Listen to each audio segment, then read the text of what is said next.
जातनिहाय जनगणना 2026-27 ला पहिला ग्रामपंचायतचा विरोध, जिल्हाधिकारी यांना निवेदन सादर। नमस्कार, मी Sanjana Bhambure, Blue Storm TV news channel मध्ये आपल्या सर्वांचे स्वागत आहे आणि ही बातमी आहे महाराष्ट्र प्रतिनिधी संजीव भांबुरे यांच्याकडून।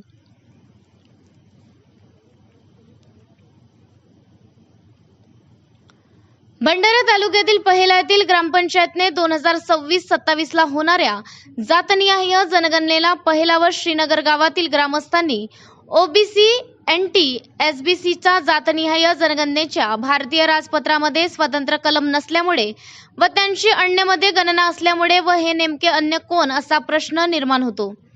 या देशात या समाजाची लोकसंख्या किती आहे कसे कळेल? भारतरत्न डॉक्टर बाबासाहेब आंबेडकरांनी भारतीय संविधानामध्ये घटनेमध्ये 52% ओबीसींना आरक्षण दिलेले आहे, परंतु या समाजाची जनगणना झाली नाही। शिक्षणातील आरक्षण, नोकरीतील आरक्षण, राजकारणातील आरक्षण यावर गंभीर परिणाम होणार आहे। त्यामुळे ओबीसी समाज विकासापासून कोसदूर जाणार आहे। ओबीसी समाजाच्या घरातील कुत्रे, मांजर, डुकरे, गाई, म्हशी या सर्वांची गणना होते, घरांची सुद्धा गणना होते, मग माणसाची का नाही?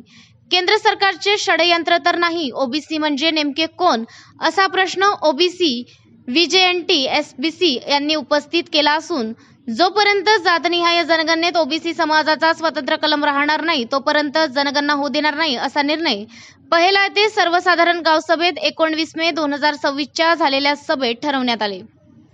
अशाच काही बातम्यांच्या नवीन अपडेट्ससाठी आपण पाहत राहा ब्लू स्टॉर्म टीव्ही न्यूज।